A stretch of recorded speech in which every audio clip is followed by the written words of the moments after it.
Welcome to another episode of Judge for Yourself. The Parliamentary Ad Hoc Committee set up to probe the Public Protector's report in Nkandla was dissolved before it had begun any work. The ANC, which has a majority in the committee, said it didn't have enough time to interrogate the matter before the elections, decided the next Parliament had to deal with the problem.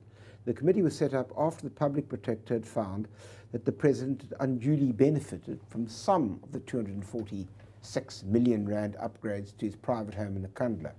In this show, we would like to discuss whether Parliament failed in its duty of oversight by dealing with this particular problem, or failing to deal with the problem. Before I even commence with the debate, if you'd like to join the debate on Twitter, please use the hashtag JFYNkandla. Now, to discuss this issue with us, we are joined by Dr. Wilmot James, DA MP and member of the Ad Hoc Committee, Dr. Corne Mulder, Freedom Front Plus MP, also member of the committee, and Johannesburg from the ANC on the committee, we have MP Buti Manamela. I suppose I should say congratulations to all three of you, because you're all going to be back there. So the question is now, what happens now? Well, the fact is that the Ad Hoc Committee must still do its work. But why didn't it do? I mean, surely it had to do its work beforehand. Well, it should have, yes. And if you look at the number of days that we would have had, if people acted with will and with urgency, we could have had 2 weeks to do the work. But is not the argument, sorry to interrupt you, that there was over a 400-page document and it was going to take a long time to study it? There's a whole range of excuses. If there was the will to tackle this issue, we could have done it. If we could have defined the work in a manner that will allow us to accomplish it. But the fact is that the ANC members, MPs, who walked into that committee had no intention of dealing with the issue prior to the election, and so they kicked it into the next Parliament. Well, before I get to you, Dr. Mulder, I want to ask Mr. Manamela, how do you respond to that? Look, I mean, it was clear from the onset that the committee had enormous work before it, and that the time allocated and the time that the fourth Parliament had was insufficient for us to be able to deal with a report of this magnitude.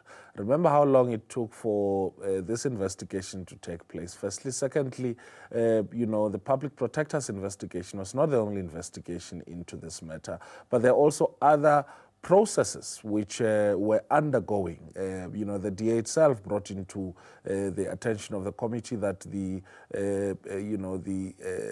military has opened up a tribunal to look into this particular matter. And there were a whole range of issues that all the political parties wanted to see done.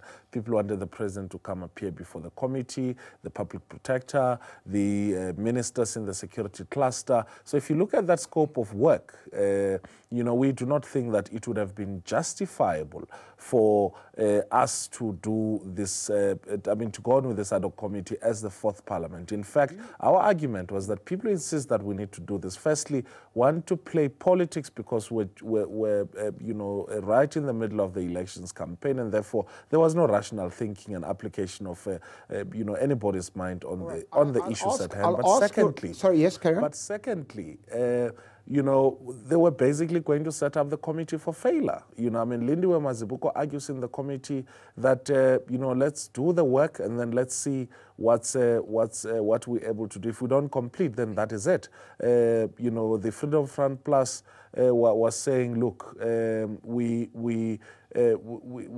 let's do half the job and then we can complete the job. The rest of the other things in the next Parliament. I got your point.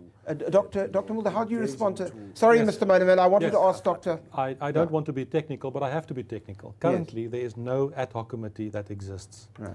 Because you've got a new Parliament. Absolutely. All work before the previous Parliament lapsed at 12 o'clock on the 6th of May. So there's no ad hoc committee whatsoever. And that was one of the points that we raised.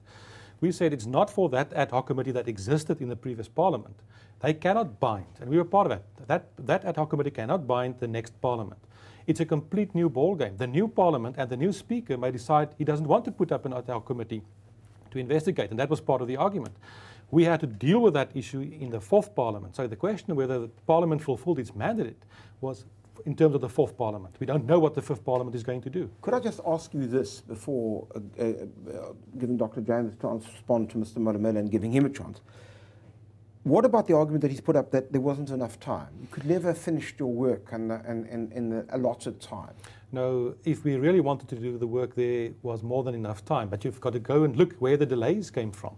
And I say, from my perspective, it was a clear strategy from the ruling party to delay the process right from the beginning. Even if you look at the Public Protector's report, the one person that delayed the process the most was the President himself. She waited 9 months for the President to respond. And then all the days were used in terms of the rules, etc., to make it impossible. But still, we could have done the work if we wanted to. All right, but how do you respond to Mr. Mulder? Just put this into your answer. He's accusing you guys of playing politics. I mean, it was close to an election. This was a juicy issue for you. Yeah, but the fact is that we've been working on this for 2 years. What were you working on for 2 years? On the Nkandla question, okay. yeah. It's not a last minute thing. Yeah. And the fact is that the Public Protector presented a report on the date that she did. And so we clearly had to follow up on that. All parties had to follow up on that. So playing politics, I think, is just mischievous. So, but let me just say, just on this question, the Speaker appointed the ad hoc committee on the 9th of April, at least called for nominations.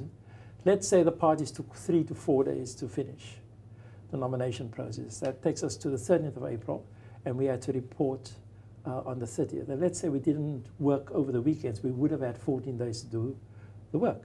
And we could have done. What did we have to do? We had to consider President Zuma's response.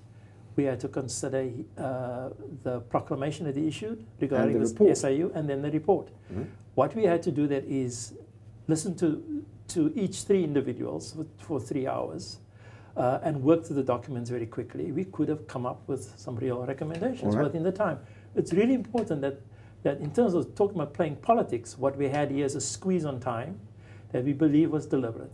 And we have Mr. Manamela on record responding to my claim that they were receiving instructions from Lutulia saying that he was guilty as charged. And what did he say? And he said guilty as charged. Is that so, Mr. And the fact is, just to finish that, that is unconstitutional behavior.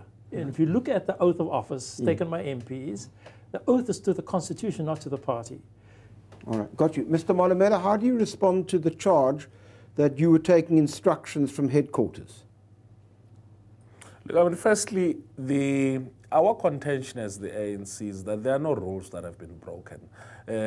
We had submitted the names of the ANC members into the committee within the time that was required. And secondly, even if the Speaker had appointed the ad hoc committee on the 3rd of April, the day after the President replied, or in whatever day, we still would not have had enough time. Even if we ordered pizza and worked throughout the night in Parliament, we still would not have I'll come to that, but I must Thirdly, there is no basis for this allegation that we stalled and we procrastinated. There's absolutely no basis at all. We requested that we study the report so that we're able to contribute into determining the agenda, and on the basis of that, we then agreed in relation to what needs to be done. And finally, all the members of Parliament belong to political parties. It is political parties